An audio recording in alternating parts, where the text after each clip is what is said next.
Getting close to our last well, these are our last two videos. So this is number, I think it's 7. All right, here we go. So art section 5, pages 98 to 109. Africa in the 20th and 21st centuries. This is characterized by post-colonialism. So all these countries are gaining their independence and kicking out the colonies. Decolonization is a long period between the 50s and 70s. Struggling with African nationalism. What does that mean? Trying to transition to independence, but there are many struggles. Uh, Difficulty with economics in each section, environmental issues left over from the colonialists, and of course, political struggles. Many Africans fled and started settling elsewhere, and this is what creates a diasporic community. A diaspora is when a community of a people leave the region in which they normally would live. They're going to leave and they're going to settle in other places outside the continent. Reasons for leaving: enslavement, refuge from war, famine, political crisis, or simply personal choice. It's very complex when people leave. Do they take their traditions with them? Do they take their culture with them? Do they just assimilate into the place they're moving? At first, it was thought that people would leave for a while and then come back. So there had been some cultural centers where people would leave as a group, settle elsewhere, create the same culture, but not really the case now. So now, kind of this idea of having first and third world cultures, East and West, no longer really applies because people are moving and taking their cultures with them. Again, the diaspora is suggesting a fanning out with the expectation of returning, so the traditions were kept intact because they wanted to come back to the country. But again, not so much today. So today we see cultural hybridity, fusion, innovation, adaptation. Some will also feel displaced, that they have left the country of their origin and not really able to hold on to those traditions. So there may be this feeling of nostalgia and loss. But for others, they can create new, powerful identities and communities. So again, it's very complex. History of apartheid in South Africa. Apartheid was the systematic enforcement of racial segregation and oppression in South Africa from 1948 to 1994. And I just always thought that was so ironic that people would go to Africa and then say, okay, we whites are going to rule here in Africa. It's like, oh, crazy. So in South Africa, it was ruled by a white minority under the National Party. They had racist practices. Other countries imposed sanctions and embargoes trying to get them to stop apartheid. There were also negotiations and maneuvering with President Frederick William de Klerk, a free election in 1994, which led to the presidency of Nelson Mandela under the African National Congress.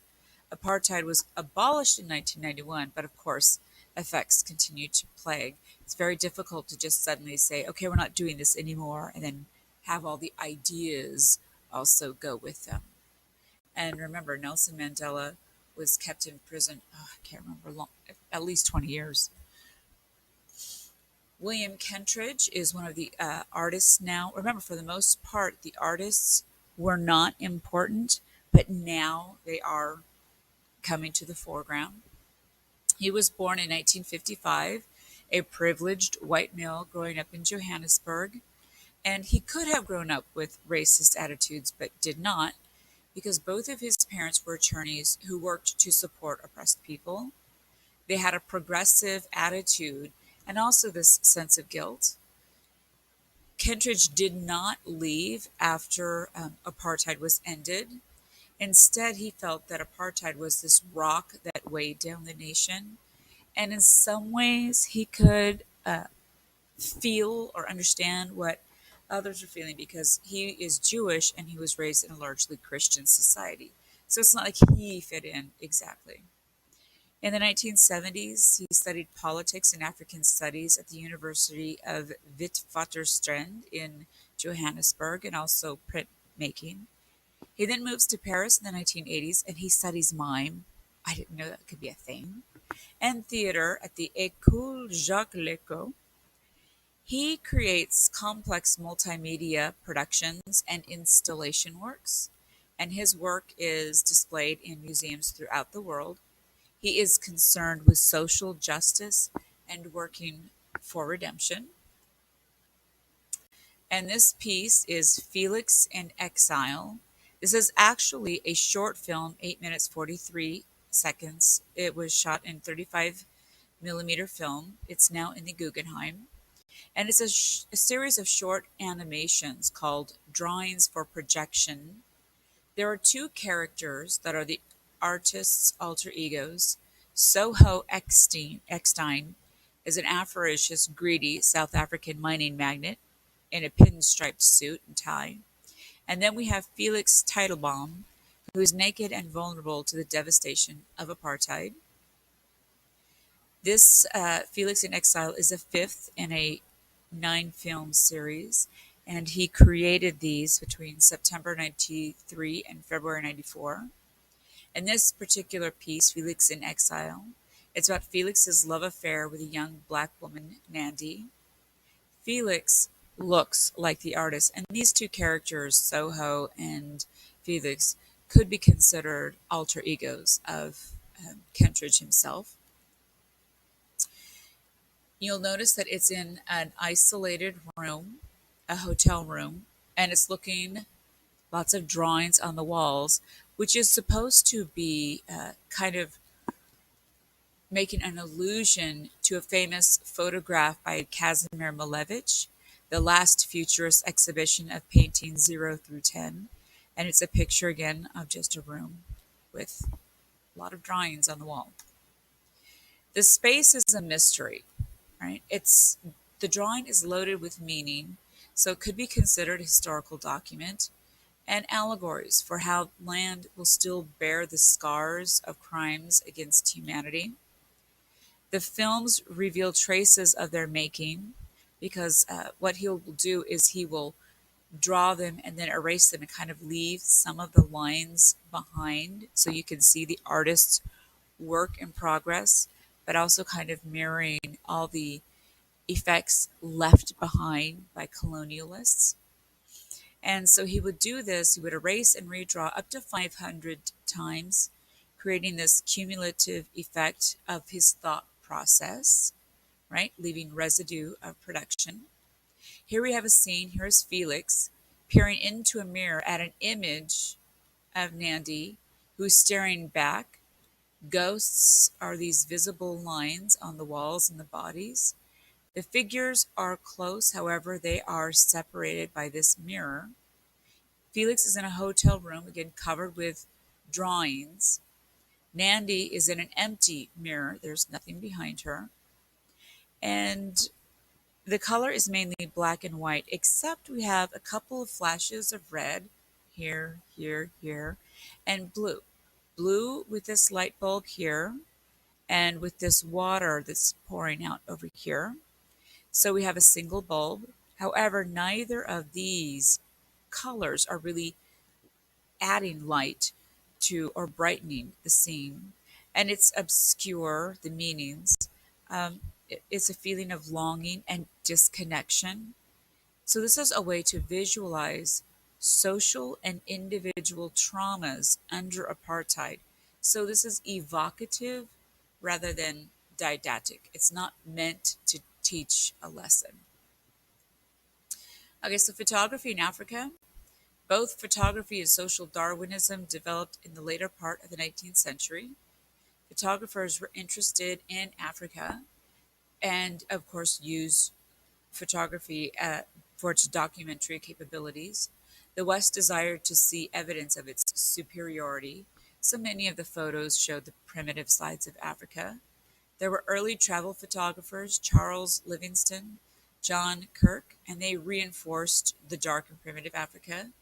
In 1880s, there were major companies in Africa, and interest increased after 1885.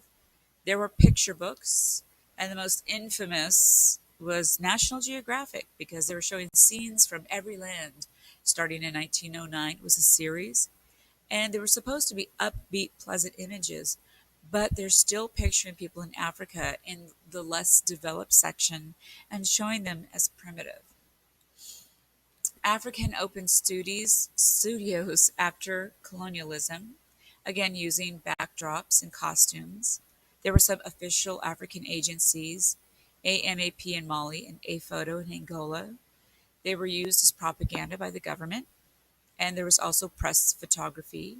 The Progressive Photographic Society in South Africa had a magazine called Drum in Johannesburg in the 1950s, showing the effects of apartheid. Today, photography is still strong, and artists are still using it as a strategic device to challenge Western conceptions of Africa. There are also some issues of feminism. After independence, women were expected to still fill traditional roles while supporting advances. However, the advances were made by men. Felix Houphouët-Boigny was the first president of the Ivory Coast, and he said that women were guardians and vehicles of African identity. They have their feet in tradition and their mind in modernity. And that's kind of a difficult role to play. So women were trying to advance feminist ideals, but they were very much living in a male dominated society. They didn't have much economic independence. Family law did help, but until 1980s, women were not active in global art world in a big way. By the 90s, they started gaining recognition, particularly Marlene Dumas, Ghada Amer, and Sue Williamson. They began exploring issues of race, gender, domestic, physical violence, power, and territory. Here is our next artist, Ida Mulune, born in Ethiopia in 1974. Childhood was spent in Yemen and England, and then she went to Canada for high school, so she's all over the place. She went to Howard University in Washington, D.C., received her Bachelor of Arts degree in film radio, and freelanced for the Washington Post. She gained recognition in the 2000s. She uses black and white documentary photos showing Ethiopia, was rewarded in 2008 when she won the European Union Prize. She wants to foster an appreciation for artistic expression among traditional African cultures. She lives now in Addis Ababa and supports Desta for Africa, Desta being Developing and Educating Society Through Art, which she founded in 2008. This is her photo, Spirit of Sisterhood, black and white using Chrome print. We have two women here in bust-like portraits. There is a halo of light behind them. They're sharing a veil, and then superimposed on this are the white dots. The one on the right is a simple cross. The second is turned slightly, but also has dots with parallel lines here. And not exactly sure what's the purpose of the veil. Is it religious? Are the dots to represent scarification? Is it just interesting? But again, they are supposed to represent some traditional roles, scenes that you would see in Ethiopia. And then we have the Ghanaian funerary practice. This is a traditional practice. At first, when we talked about things for funerals, they were created using terracotta heads. They were buried with kings or put on public displays. The sculptures would be dressed and paraded. Islam and Christianity is practiced in Ghana today, but the Ga community is the dominant ethnic group. They are centered in the capital of Accra. Ancestor worship is very strong for them. For a Ga, it is better to incur lifelong debts than to cut back on funeral expenses. And they began the tradition of fantasy coffins. Starting in the 1950s with a chief in Teshi, he asked a local carpenter, Ata Owu, to build him a palanquin in the form of a cocoa pod. Here is a palanquin. Basically, it's just a covered device where he would sit inside. People would, pick up the rods and then, carry him away. but he wanted his to be in the shape of a cocoa pod. Unfortunately, he died before it was completed, so it became his funeral casket. A local furniture maker, Kane Quay, was inspired by this, and so he decided to make one for his grandmother in 1951. And he made one of an airplane. She'd always wanted to someday go on an airplane, and she never got the chance. So he decided to make one for her, and he became famous for this. And he began making them, um, and was up to 30 coffins a year until his death in 1992. They could be a variety of items: Coke bottles, sacks of flour, fish. They're meant to be meaningful. Chiefs would have eagles, farmers would have vegetables, women who had lots of kids, then their coffin might be a hen. They would be constructed out of 6 to 8 planks of wawa, which is a pliable wood, using simple tools. These are not allowed in Ghanaian churches, so the services then would be held in front of people's homes, and it would become a very boisterous celebration. And as you can see here, we see the airplane up here, and you can see a hen right there. Papa Joe, or Pa Joe, oops. So, Kane's nephew, he was born in 1945, and he farmed with his dad in Accra. 1960, he moves to Teshi, with his to live with his mom, and he is placed as an apprentice in Kane's shop and trained. He had to pay for his apprenticeship with a bottle of gin, a bottle of whiskey, 12 yards of Ndingwa cloth, 24 bottles of beer, a pair of sandals, a goat, and 50 cedis, which is actually quite a bit of money. And he also had to work 2 years without pay. Later, there was a falling out between them, and Pajo started to work in a shipyard building boats, but he returns to Teshi to make coffins full time. The coffin that we have is a status of symbol status in Ghana, Mercedes, and it's almost cartoonish. It is made of wood, painted white. The grill here and the symbol are also painted white. There's actual glass in the side mirrors. The license plate says RAP 2000 because this piece was not meant for a particular person, but was actually commissioned by a museum. And again, you can remove the top here, and inside has an interior cavity lined with silk. And the last one is dealing with assemblage art.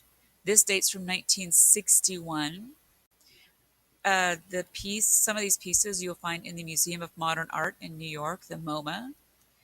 The art of assemblage, main people: Robert Stankiewicz, John Chamberlain, Lee Bontekoe. According to William Stites, an art critic, assemblage art could be worked with materials of life rather than art. It dates back to Cubism and Picasso's still life with chair caning. That's this piece right here.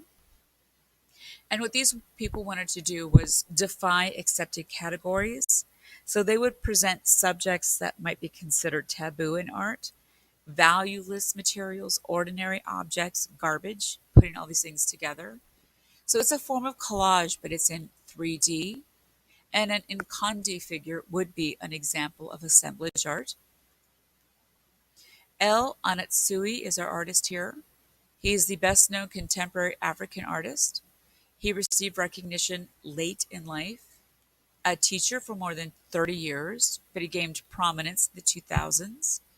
Born in Ghana in 1944, he studied at the University of Science and Technology in Kumasi, Ghana, earned a bachelor's and a postgraduate degree in art education, in 1960 something. Oops. Oh, I don't know.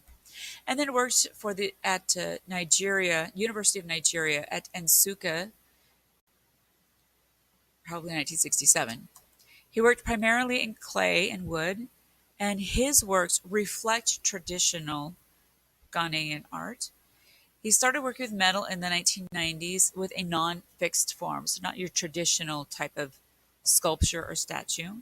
His are wall hangings. And usually he uses found metal. So he just goes out and he finds objects that have been used for other things and he's recycling them, reclaiming them. Today, his wall hangings are of flattened bottle tops that are woven together to resemble a kente cloth. He started with cassava graters, milk tins, and bottle tops using valueless objects, such as discarded cassava graters. He found some metal drums and used those, and he was placing them together using large sheets. It came to a mature form in 1998 when he found a battle of wine and liquor bottle tops. Finding the tops brought on new conceptual approach for him because he saw these objects as links between his continent, Africa, and the rest of Europe. Objects such as these were introduced to Africans by Europeans when they came as traders, and alcohol was one of the commodities brought with them. Alcohol was one of the items used in the transatlantic slave trade. He flattens the pieces, the bottle tops together, and then wires them together. The colors are similar to kente cloth, so here is that connection to something that's social, economic, and artistic. His work was first seen in the US in 1990 at a studio museum in Harlem in the exhibition of contemporary African artists changing tradition. His first major single person show outside of Africa was in London, and there is a permanent display of work over the second, which is installed in 2004 at the De Young Museum in San Francisco. He was also highlighted at the Venice Biennale in 2007.